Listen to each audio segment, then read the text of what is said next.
Nada más comenzar se confirma una de mis mayores hipótesis sobre el reino de la magia.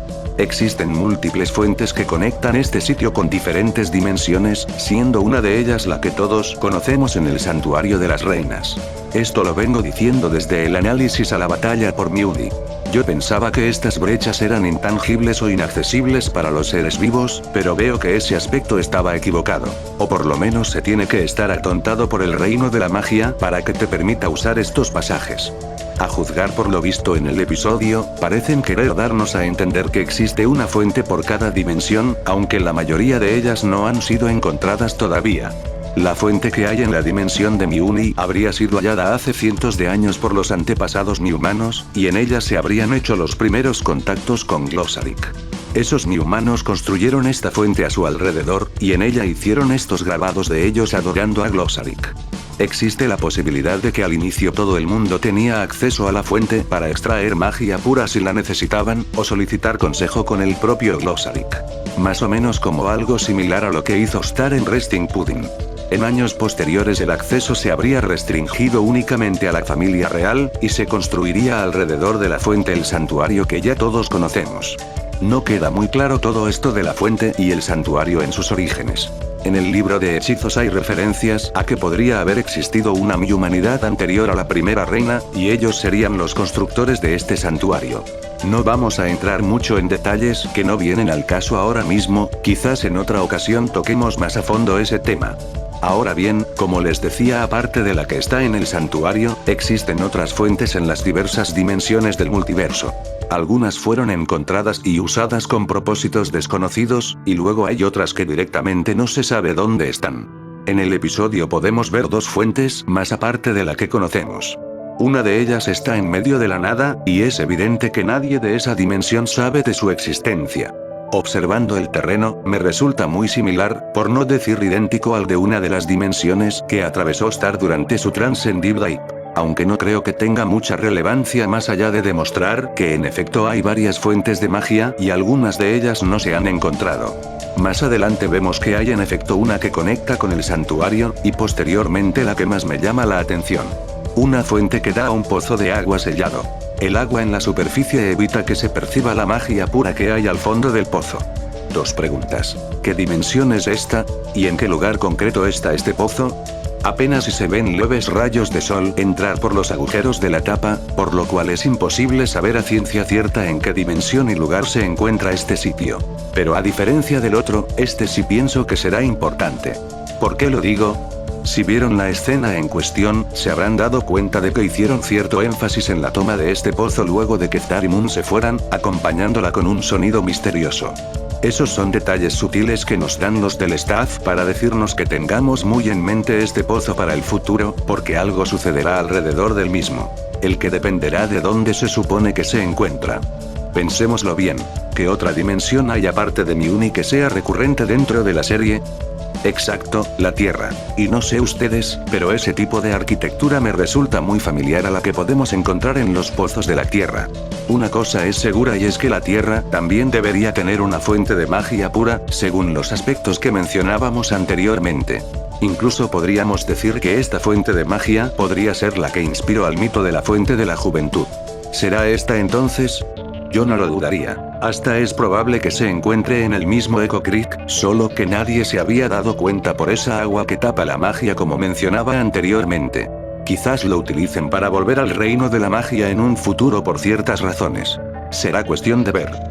Referencia al final de la segunda temporada. Ese puesto de tacos debe tener buena clientela gracias a Hekapu. Aquí vamos con otro punto importante. Estando en el reino de la magia, era evidente que tarde o temprano la primogénita haría su aparición, y así fue. Aquella guardiana que se encarga de mantener funcionando el reino de la magia, y así no se repita un incidente como fue el de Tophy. No aparece por mucho tiempo, pero lo poco que dice me resulta desconcertante. Por supuesto, mi idea sobre ella no ha cambiado en lo absoluto desde Deep Dive. Sigo opinando que podría ser uno de los seres más poderosos del multiverso, justo detrás de Glossaryck. O más que poderosos, yo diría que su particularidad es la de poseer conocimiento. ¿De qué nivel de sabiduría estamos hablando? Simple, Glossaryck y la primogénita lo saben todo. El concepto de tiempo les es irrelevante, y por ello sus acciones son efectuadas con propósitos que no somos capaces de percibir a simple vista, pero tienen un sentido en un plano más alto de la existencia. Por ello me entenderán al decir que una frase tan simple como, no se suponía que estuvieras aquí, me deja muy descolocado. Quizás es que no estoy entendiendo el verdadero significado de esa frase, o realmente es que la primogénita no se esperaba que Moon y Star estuvieran allí en ese preciso momento. Pero eso es imposible según lo que acabo de explicar. Si no se suponía que estuvieran allí, entonces ¿dónde es que deberían haber estado? Aquí hay de tres sopas. La primera es que realmente no tiene importancia nada de esto. Que la primogénita solo usó esas palabras para indicar que era el momento de que Star y Moon fueran a su siguiente destino. O sea que esto debía suceder. La segunda es que la primogénita no lo sabe todo al igual que Glossaryk, y en su lugar tiene una visión futura muy al estilo de Garnet. Es decir que ella ve los diversos futuros que pueden acontecer dependiendo de las probabilidades. Por lo tanto este futuro donde Moon y Star se encuentran en el reino de la magia, no era el que la primogénita pensaba que sucedería. La tercera es similar a la segunda, pero un poco más profunda, y tiene que ver con el plan cósmico. ¿Qué es eso? El plan cósmico es lo que denominaríamos como destino. Es decir, que todos los eventos del pasado, presente y futuro ya están preestablecidos antes de que iniciara el mismo universo o la realidad. Tanto la primogénita como Glossaryk son creaciones del universo dotadas con la omnisciencia para encaminar el plan cósmico en la dirección que debe ser. Pero algo está fallando. Algo que afecta el plan cósmico que se tiene para todas las cosas. Lo que debe de ser no está sucediendo como debería. Star y Moon no deberían de haber estado allí, pero contra todo pronóstico allí están, tan fuera de lugar que ni la primogénita lo vio venir, y trata de solucionarlo enviándolas a sus correspondientes lugares. Si se acuerdan en el episodio Hutch de Hora de Aventura, el búho cósmico decide olvidarse de sus obligaciones para perseguir a su amor pasajero. Gracias a ello varios sueños que debieron hacerse realidad con su presencia no lo hicieron, y otros tantos que debían ser simples sueños normales se vuelven realidad. Ello provocó la desestabilización de los eventos preestablecidos a suceder, y el universo tuvo que orientarse en una nueva dirección para solventarlo. Por ejemplo, lo de la dulce princesa perdiendo su reino era algo que no debía suceder, y aún así sucede, creando toda una nueva cadena de eventos o un nuevo plan cósmico. Aquí es más o menos lo mismo. Lo improbable se vuelve probable, y el plan cósmico debe tomar una nueva dirección. ¿Qué sería aquello que ocasionaría tal desestabilización de la línea temporal? No existe un factor que hayamos podido ver y podamos adjudicar como el responsable. No hasta ahora por lo menos. Igual es solo una de las tres posibilidades. Aunque fuera real, no tendría demasiada importancia, puesto que como dije simplemente los eventos preestablecidos se suplantan por unos nuevos. Puede que en la línea temporal original Eclipsa no iba a volver a ser la reina de Muni. Pero ahí está. Lo mismo con muchas otras cosas. Menciones rápidas. Esto sí que era innecesario, aunque al menos no se echaron para atrás con el tema de su relación. Debo decir que Tom ha madurado muchísimo como personaje a lo largo de la serie, tal como lo hizo Ludo. Si en este episodio hubiéramos tenido al Tom de la primera y segunda temporada, fácilmente se habría unido a Meteora para destruir a Marco tras le revelara lo del beso con Star. Pero no hace eso ni de lejos.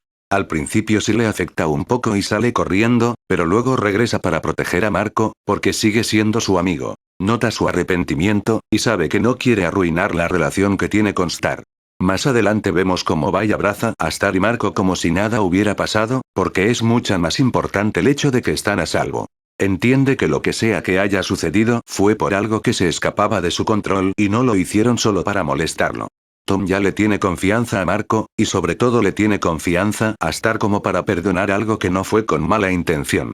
Eso es una buena relación, señoras y señores. Oficialmente, para mí Tom se ha ganado el perdón por sus actos pasados. Meteora se encuentra con su debilidad, y aparentemente son los demonios. Hablando claramente, Meteora no es que sea poderosa de por sí, lo que pasa es que su habilidad es muy peligrosa. No hace falta que sea la más fuerte o la mejor usuaria de magia, porque simplemente un solo toque de su rayo es letal, seas quien seas. Mina, por ejemplo, que hace unos episodios le dio una paliza a Star, Marco y Tom, aunque en el proceso Star logró darle con varios hechizos. Ahora no podía darse ese lujo, porque un solo golpe, un solo error, fue suficiente para que la vencieran. Los hechizos de Star están hechos con el propósito de atacar el exterior, el cuerpo de sus enemigos. Pero el rayo de Meteora se dirige al interior, a la misma alma. Y aquí retomamos nuevamente el tema de la magia vital. Entonces Meteora si robaba las almas, o solo la magia vital como se supone hacia Tofi. Es un poco complicado, puesto que ambos términos son casi la misma cosa. Ya hablamos mucho de la magia vital, pero ¿qué es el alma? Pues suponemos que su definición es la misma de siempre. El alma es la esencia intangible que cada persona tiene dentro, lo que te hace ser tú, y trasciende a la muerte del cuerpo material. Ahora les haré una pregunta. Si Meteora robó el alma de Marco, y posteriormente logran llevar su cuerpo al santuario para interactuar con la magia pura, ¿le estarían creando entonces una nueva? Porque en ese caso las almas no son tan únicas que digamos, más bien serían manifestaciones del cuerpo como tal. ¿Acaso Letmet creó nuevas almas para la comisión aquel día que Tofi se las robó durante el combate, inclusive a Moon? ¿Las almas son tan solo magia? Sería todo un interesante debate existencial, pero no es la idea ahora. La magia vital es un concepto que yo formule para solventar estas interrogantes. Si la eliminamos de la ecuación, las cosas se complican mucho, filosóficamente hablando. En los episodios se dice que Meteora roba las almas, pero no es exactamente eso, lo que ella roba es la energía de las almas. Que es casi lo mismo, pero no lo es. Como dije, el alma es la esencia, y la magia vital la energía. Una parte no funciona si no está la otra, eso si no entramos en demasiados detalles que no son necesarios de explicar. Este hechizo desarrollado por Tofi, y posteriormente perfeccionado por Meteora, extrae la magia vital pero deja el alma dentro, solo que esta no puede funcionar si no tiene energía. Con recargarla nuevamente con magia es suficiente para solucionar el problema. Esto nos lleva de vuelta con el tema de los demonios. En el episodio Demoncism, nos enteramos que Tom tiene miles de demonios en su interior, y cada uno es un fragmento que construye su alma. Gracias a esta capacidad logra sobrevivir al rayo de Meteora, no solo una, sino varias veces. No sabemos si todos los demonios tienen esta particularidad, o tan solo los Lucitor. De ser así, se le complicaría un poco más a Meteora atacar el inframundo. Ahora, ¿cómo podemos explicar esto si mantenemos la idea del alma y la magia vital? Pues básicamente sería el mismo concepto, pero ramificado. O sea, los demonios tienen un funcionamiento interno diferente al de las otras criaturas. Su alma, y por lo tanto su magia vital, se dividen en varias partes en lugar de formar una sola. Al estar todos esos fragmentos separados entre sí, el rayo de Meteora solo puede afectar a uno a la vez, no puede tomarlos todos de golpe a menos que mantenga el rayo continuo. Por cada fragmento deja el alma, pero roba la energía como les explicaba antes, aunque Tom se puede mantener con vida hasta que le roben el último trozo de energía del último trozo de alma. Me imagino que ya todo habrá quedado claro. Excepto por el cómo todos volvieron a la vida tras la derrota de Meteora. Supongo que mejor explicarlo más adelante. Regresamos con Star y Moon. Al ser descubiertas por la primogénita, ambas son teletransportadas fuera del reino de la magia. Star aparece posteriormente en su cama y es encontrada por River. En cuanto a Moon, no se le vuelve a ver por el resto del episodio. Ahora sería el momento de empezar con las teorías del posible paradero de Moon. ¿A dónde la habría enviado la primogénita?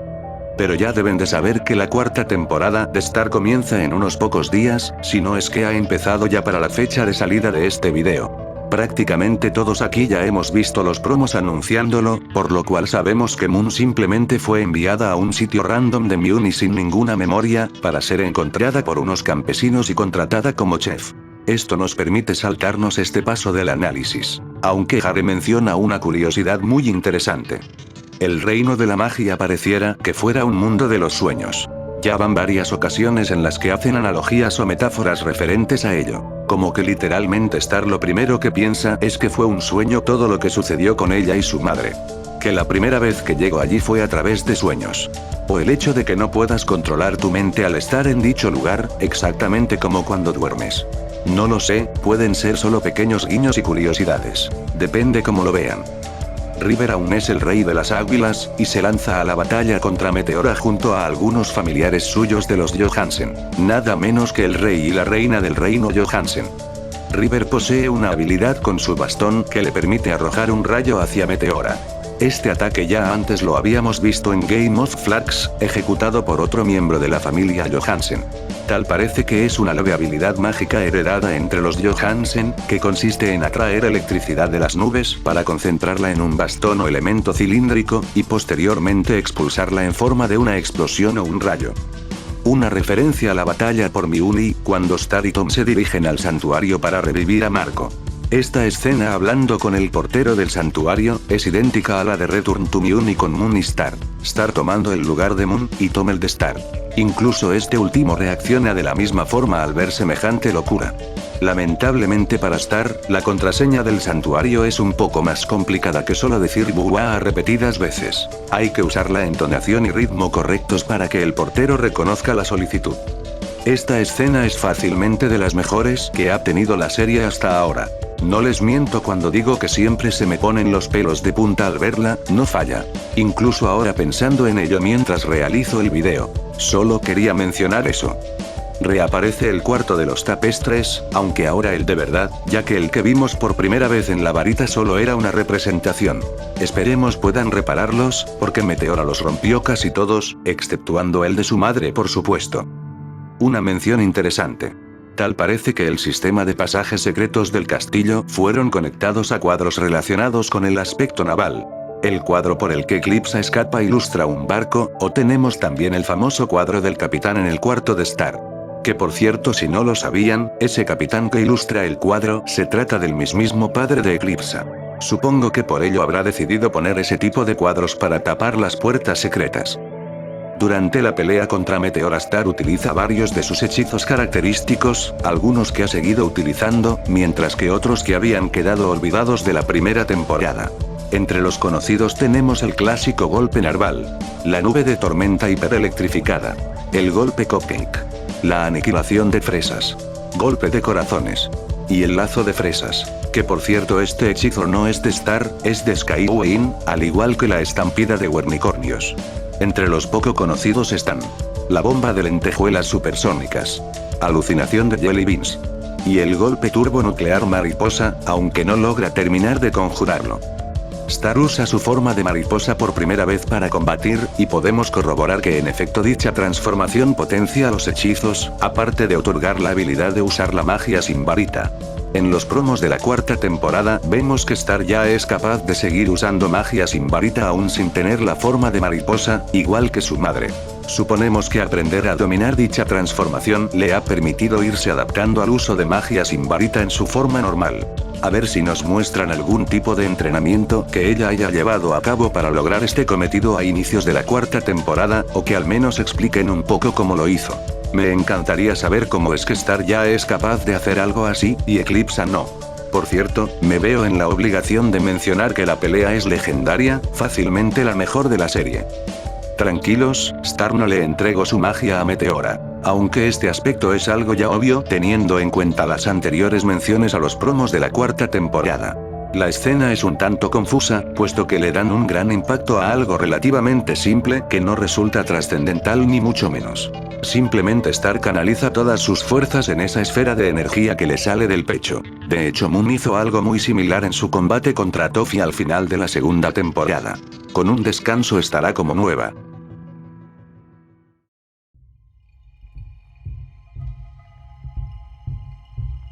Con eso hemos tocado ya todos los puntos entre comillas menos relevantes del episodio, así que podemos pasar a lo que todos esperaban ver. Hablemos del final.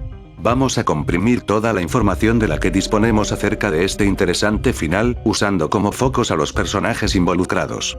Como no, debemos empezar con Eclipsa. En el episodio Baby se nos insinuó por primera vez acerca del enorme poder que Eclipsa poseía, comparable o hasta superior al que posee Star. O más que poder, como yo decía en el análisis a dicho episodio, más bien esto se refiere a que Eclipsa es muy habilidosa con la magia. Su secreto es que no se pone un límite como la mayoría, sino que siempre está buscando asimilar nuevo conocimiento mágico, sea cual sea, llegando a conocer las artes oscuras.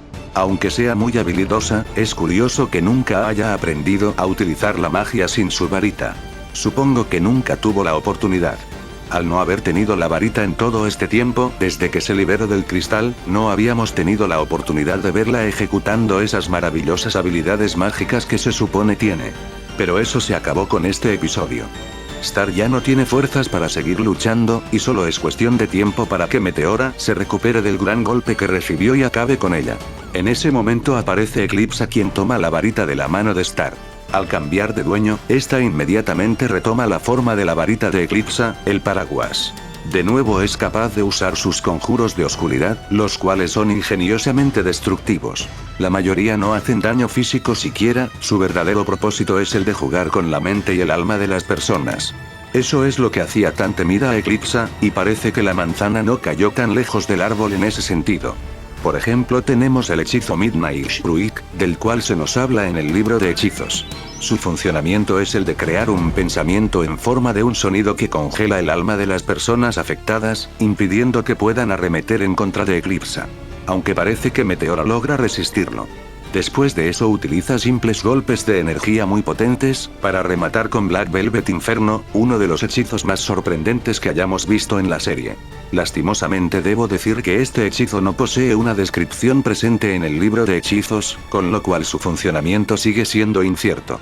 No me sorprendería que de hecho la propia Eclipsa no supiera lo que hacía. En el episodio Butterfly Trap, Eclipsa nos mencionaba que muchos de sus hechizos de oscuridad estaban en proceso experimental, sin tener oportunidad de probar y documentar de manera detallada sus efectos. Black Velvet Inferno es casi seguramente uno de esos hechizos experimentales, cuyo efecto Eclipsa más o menos sabía cuál era, pero no estaba del todo segura. En un momento volveremos a tocar ese tema. Eclipsa es una usuaria mágica sorprendente, pero tuvimos que descubrirlo en una escena muy triste. Desde que sabemos de su existencia, hemos tenido la duda de si Eclipsa es malvada, o solo es incomprendida. Con esta escena, para mí esa duda queda oficialmente resuelta. Eclipsa no tiene la más mínima pizca de maldad en su corazón, ni siquiera el deseo de venganza resulta más fuerte que su compasión por los demás. Seguramente podría haber dominado Miuni si se lo proponía, pero no es lo que desea, ella simplemente quiere volver a reunirse con su familia y retomar su vida en paz justo donde la dejó antes de ser cristalizada. Y aún así, aún sabiendo que podría reconstruir su familia nuevamente, si es por medio del sufrimiento de otros, no es algo que ella esté dispuesta a aceptar. Aún con todo lo que le ha pasado, aún con todo lo que su familia y los mi-humanos le han hecho, sigue siendo capaz de ponerlos por encima de su propia felicidad si es necesario. Me quito el sombrero ante Eclipsa, y me trago mis palabras sobre su posible maldad. Estaba esperando encontrarme una villana, y en su lugar nos dieron un personaje increíble, con mucho carisma y un gran sentido de responsabilidad que envidiarían los más grandes héroes. Pocas madres serían capaces de sacrificar a sus propios hijos por un bien más grande. No existe mejor persona que se merezca estar a cargo del pueblo de Miuni, y de eso mismo se da cuenta Star. Porque si, amigos míos, Star no solo le devolvió la varita a Eclipsa, lo cual me hace preguntarme cómo será la intro de la cuarta temporada sin ella, sino que también le regresó su cargo. Siendo la reina en ese momento por la falta de Moon, Star tenía el poder para devolverle el mandato a la familia Butterfly original, como debe de ser. Es lo menos que podía hacer en retribución por el gran sacrificio que Eclipsa tuvo que hacer para salvar a todos. Nuevamente Star demostrando la madurez que ha adquirido para hacer lo correcto. Claro, ya esto todo el mundo lo sabe con la salida de los promos y los sneak peeks, pero esto es algo que yo ya venía diciendo desde que salió el episodio. Y por supuesto, tenía razón. Con esto no estoy diciendo que Moon hubiera sido una mala reina, pero está difícil competir con la gran empatía que tiene Eclipsa por su pueblo. Esto nos conduce al siguiente punto a mencionar. Star. Primero que nada, esta vez no tuvo de su lado a la mega transformación de mariposa con la que venció a Toph. Si hubiera podido invocarla, seguramente habría logrado vencer a Meteora, pero eso es algo que por el momento ella no es capaz de controlar a voluntad. Quizás más adelante aprenda a hacerlo, o sea imposible. Mis teorías de la forma de Myubertad 2.0 o la conciencia de la Myubertad siguen vigentes.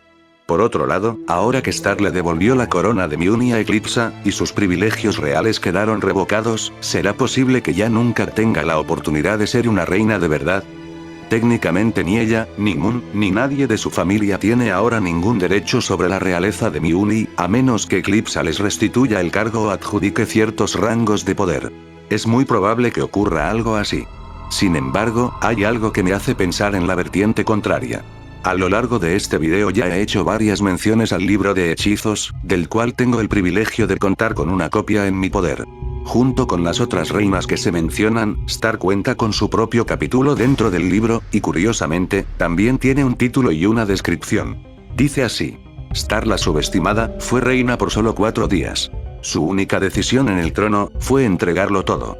Su título se lo dio ella misma sin saberlo en el episodio Into the Wind, y obviamente se refiere a cómo sus capacidades en diferentes aspectos no llegaban a cumplir los estándares solicitados, para gobernar o para ejecutar la magia. Eso es lo de menos, lo importante es su descripción, que literalmente se refiere a lo que sucedió en este final de temporada. Pero es curioso cómo dicha descripción está como ya preestablecida. Es decir, como algo que formara parte ya de un documento de la historia, fijo. Si Star retomara el trono más adelante, ¿por qué entonces tendría esa descripción de haber gobernado únicamente durante 4 días? Una descripción es lo que define aquello que una reina significó, y me parece extraño que hagan una descripción de Star ahora para cambiarla después, a menos que no haya una después.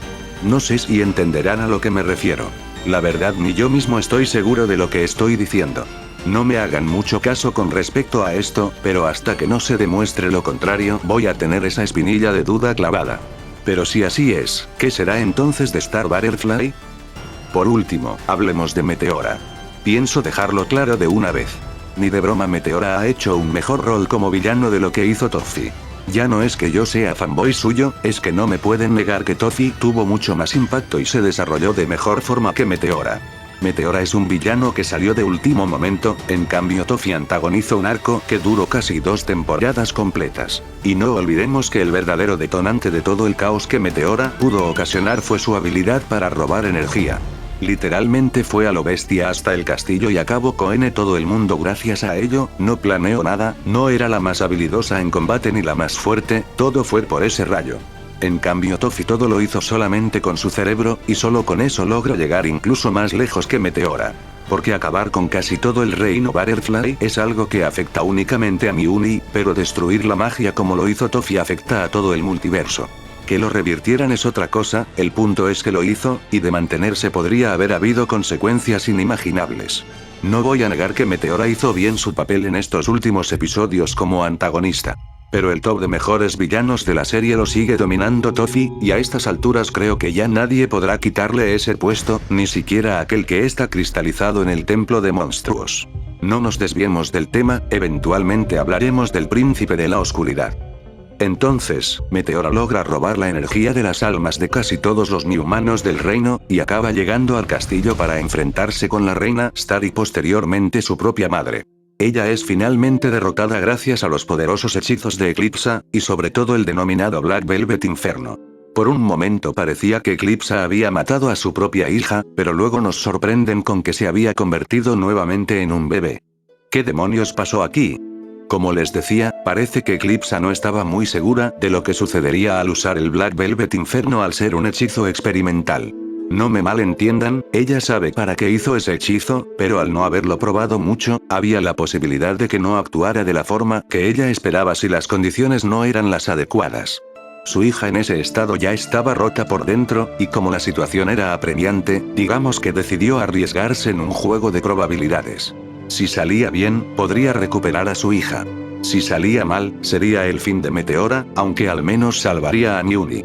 Tras usarlo, lo primero que Eclipsa pensó es que había salido mal, perdiendo a su hija para siempre. Pero al oír su llanto, y poder sujetarla en sus brazos, pudo comprobar que en efecto salió bien. ¿Y qué se supone que hace Black Velvet Inferno? A juzgar por lo visto, yo diría que se trata de un hechizo de renacimiento, el cual juega con el mismo tiempo para reiniciar a su estado primario a la persona afectada, convirtiéndola nuevamente en un bebé. Si sale bien, claro está. De hecho, si prestamos atención al hechizo, al encerrar a Meteora en esa cúpula hace alusión a un huevo, que posteriormente se empieza a resquebrajar dándonos a entender que está naciendo nuevamente. Pero claro, en ese momento Meteora estaba rebosante de toda la energía que había robado, energía que no tenía cuando era una bebé. Como dije, Black Velvet Inferno repercute con el tiempo mismo, y esa energía no era compatible con el tiempo en que Meteora era bebé. Por lo tanto, hagan de cuenta que ella jamás la hubiera absorbido, y en consecuencia regresa automáticamente a las almas que les correspondía. A todas. Si me preguntan a mí, me parece que Meteora ya estaba muy dañada como para dar marcha atrás. Sus experiencias en la vida crearon en ella un enorme vacío llenado por rencores, miedos, necesidad y prejuicio. Por ello me parece muy conmovedor el hecho de que le dieran una segunda oportunidad, para tener una mejor vida. Por lejos es lo mejor que Eclipsa podía hacer, aunque hubiera riesgos, y por lejos lo mejor que podían hacer con el personaje.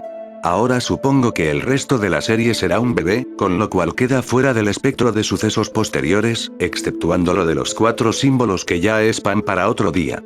Y así, Eclipsa se retira feliz, habiendo recuperado en un momento todo lo que una vez le habían quitado. Ahora sí que el karma hizo su trabajo. Posteriormente a esto, aparece el cuarto personaje del que vamos a hablar. Glossaryck. Ahora sería el momento de regocijarme en la victoria, repitiendo múltiples veces una frase muy característica de estas situaciones. No hay necesidad de hacerlo. Pero igual lo haré. ¡Se los dije! Todo este tiempo, Glossaryck no tenía absolutamente nada, simple y sencillamente se estaba haciendo el loco. ¿Por qué razón?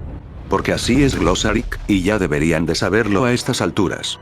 Él lo sabe todo, y dentro de su infinita sabiduría las cosas no tienen sentido de la forma que nosotros las vemos, y eso se refleja en la forma que él actúa.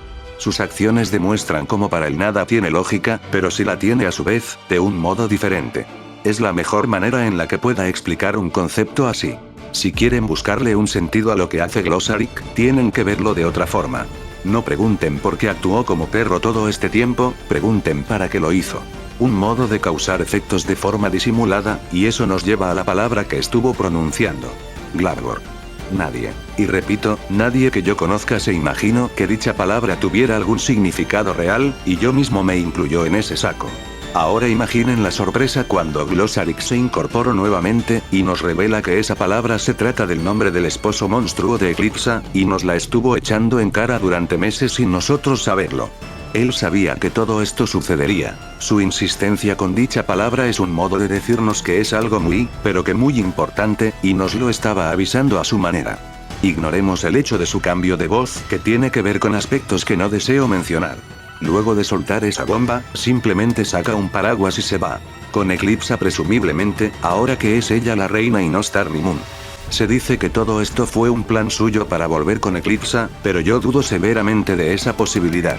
Glossaryck no tiene lados, no tiene emociones, no tiene deseos, solo hace su trabajo con el universo. Recuerden, el plan cósmico, aquello que se debe hacer. Su siguiente paso sería volver con Eclipsa, y luego de ahí quién sabe. Recientemente salió un nuevo promo de la 4ª temporada, y en una imagen podemos ver a Glossaryck con el brazo fracturado y leyéndole a alguien el libro del día de la mi independencia. No tengo ni idea de por qué Glossaryck está en esa situación. ¿Le está leyendo el libro a Meteora? No sé, solo quería mencionarlo. Justo cuando pensábamos que el templo de los monstruos no tenía más secretos que ocultar. Con su trono de vuelta, su varita, y su hija, solo queda una última cosa para que Eclipsa pueda rehacer su vida. Su esposo, Glabgor. Como nos dijo Glossaryck, ella fue por él, quien todo este tiempo estuvo oculto dentro del templo de los monstruos, cristalizado como lo estuvo ella. Es curioso que no se lo quisieran llevar a la dimensión de Romulus al igual que Eclipsa, lo que me dice que quizás prefirieron dejarlo escondido en ese lugar para evitar que, en un hipotético caso de emergencia, ambos se liberaran simultáneamente causando un caos inimaginable. Otro detalle a mencionar, Eclipsa sabía que Glabgor estaba ahí, con lo cual habrá visto a Romulus cristalizarlo antes de que la cristalizara a ella. Si no se decidió ir hasta ahora es por las limitantes que tenía. Primero por sus cargos de traición, y segundo no tener varita para tratar de romper el cristal. Una vez ya tenía todo eso resuelto, era el momento de ir a hacerle una visita. Y allí se va a quedar como vemos en los promos, tratando de liberar a Glabgor. No me sorprendería que incluso convirtiera ese templo en el nuevo castillo real, si es que hasta en algunas escenas podemos ver que se trajo sus cosas hasta ese lugar. Y mientras tanto pues se va reconstruyendo el castillo de los Butterfly por lo de Meteora. Hay quienes dicen que todo esto fue un plan malvado por parte de Eclipsa para regresar con Glabgor, y una vez con él, poder dominar Miun con mano de hierro. Para mí esto no tiene sentido. Muchos de los factores que llevaron a todo esto ni siquiera estaban a su alcance para poder preverlo. Y si quisiera vengarse de los Mii-humanos, recuperar la varita, o tomar el control de Miuni, solo tenía que unirse a Meteora y juntas habrían arrasado toda la dimensión, o más. Simplemente no tiene lógica que todo esto hubiera sido obra suya, no hay razones para ello por mucho que intente hacerme a la posibilidad. Eclipsa no es malvada, ya es hora de olvidarnos de ello. Pero aunque no lo sea, puede que sus acciones acaben repercutiendo en resultados preocupantes para la civilización Mii-humana. Ya hablamos un poco al respecto en el análisis a los títulos de la cuarta temporada. Sin embargo, lo que nos incumbe es lo referente a Glabgor. Eclipsa supo perdonar, pero puede que Glabgor no lo vea de la misma forma. Todo eso que pensábamos de Eclipsa en un principio, ahora se transmite a su esposo monstruo. Puede que él no sea capaz de dejar todo como está. Él sí querrá venganza. Él sí querrá hacer pagar a los Mii-humanos, a la comisión, a todo el mundo que una vez hizo sufrir a su familia que solo quería estar en paz, y no creo que las peticiones de Eclipsa logren convencerlo. No tendrá magia, pero tiene poder como mandatario. Estuvo a punto de ser proclamado rey de los monstruos, hasta que todo esto ocurrió. Con lo cual podría mover unos hilos para reunir a todos los monstruos de su lado, y declarar una nueva guerra contra los Mii-humanos. ¿Por qué digo todo esto? Se acerca el final de la serie con la cuarta temporada, y es evidente que necesitamos a un villano principal que nos lleve al clímax de esta historia. Eclipsa no lo será. Meteora tampoco. Tofi a estas alturas ya lo veo imposible. Ludo me parece poco probable, aunque sí puede tener un rol importante como segundo al mando o algo así. El Evil Marco no lo descarto, aunque todavía no hay indicios de ello.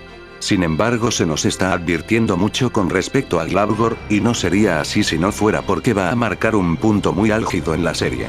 Por supuesto, las advertencias de Glossary diciendo su nombre constantemente. Este código en clave Morse publicado por Adam MacArthur en su Instagram.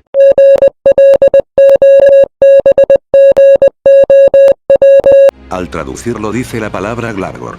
Y por supuesto las cartas de las 13 reinas de Miuni, en cuyo reverso podemos ver a Glabgor exhalando fuego, en el que se encuentran varias criaturas demoníacas. Las mismas que aparecen en el mural de Santa Olga. Para mí es que no hay ninguna duda de que Glabgor será el último antagonista de la serie, y no puedo esperar al regreso de la misma para ver su ansiada liberación. Todo apunta a que Star Marco y Eclipsa harán equipo para conseguir liberar a Glabgor. Si tan solo Star y Marco supieran lo que eso conllevará. Todo se empieza a cerrar, y se sientan las bases para lo que será la última temporada de Star vs las fuerzas del mal. Solo el tiempo nos dirá qué vendrá después de lo que fue este gran final de temporada, y estaremos listos para recibirlo con los brazos abiertos. Yo por lo menos, en cambio ¿ustedes qué opiniones tienen al respecto de todo esto? En la caja de comentarios como siempre serán atendidos cada uno de sus aportes. Solo me queda una cosa por decir. Yo opino que la liberación de Glabgor se llevará a cabo en el episodio de la maldición de la luna de sangre. ¿Por qué razón? Por la profecía de la que nos han estado insinuando desde el episodio del reformatorio Santa Olga.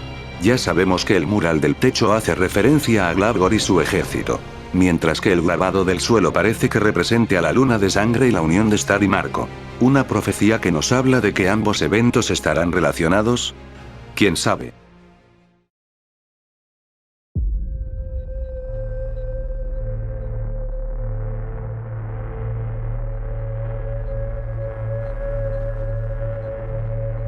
Cuando el sol y la estrella sean iluminados por la luz de la luna sangrienta, el príncipe de la oscuridad despertará, y las fuerzas del mal destruirán la paz para que el caos gobierne sobre la tierra.